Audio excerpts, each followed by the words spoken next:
దూరంగా ఉన్న ఒక ప్రాంతంలో ఎవడు రే దేవా, వద్దురా, వెళ్దాం పదా.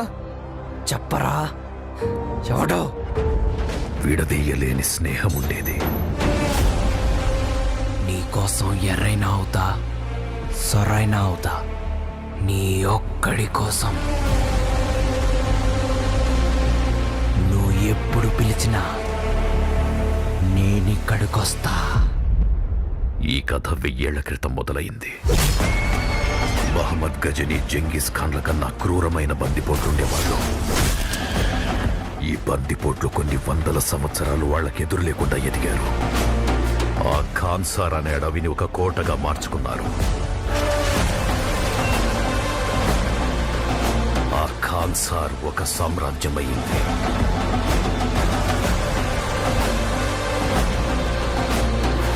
ఇక్కడ కూడా కుర్చీ కోసం కుతంత్రాలు జరిగేవి. నేనుండగా నా కొడుకు వరదరాజమన్నారిని త్వరగా చూడాలనేది నా కోరిక. రాజమన్నారు తిరిగి వచ్చాక వరద దొరవుతాడు. రాజమన్నారు తిరిగి వచ్చేలోపు వర్తానే లేడంటే ఏం చేస్తావురా వాణ్ణి?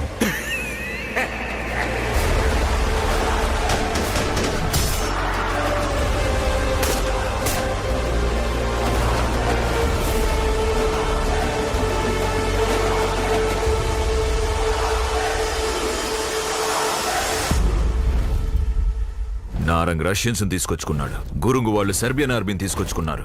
గేట్లో ఈ రోజు కూడా 700 కొత్తిండ్రీలు జరిగాయి. ఇకపై ఎవరొస్తారో ఎంతమంది వస్తారో తెలీదు. నువ్వు చెప్పు, ఎంతమందిని తెచ్చుకుంటున్నాము? నా చెప్పు దేవా.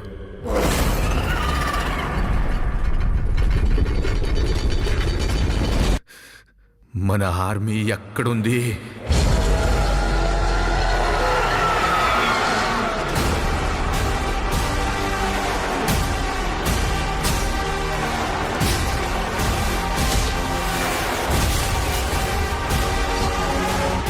పెద్ద పెద్ద గోడలు కట్టేదే భయపడి. బయటికి ఎవడిపోతాడని కాదు, లోపలికి ఎవడొస్తాడని.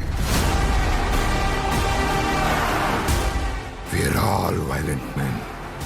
మన రక్తంలోనే వైలెన్స్ ఉంది. కడియాల కోసం, ముక్కల కోసం పోరాడుంది చాలు. ముట్టుకోవద్దని చెప్పాను కదరా. నా కళ్ళ ముందున్నదంతా నువ్వు విన్నావు కదా. నాకు కావాలి.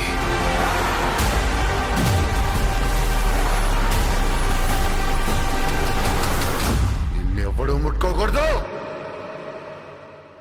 ప్లీజ్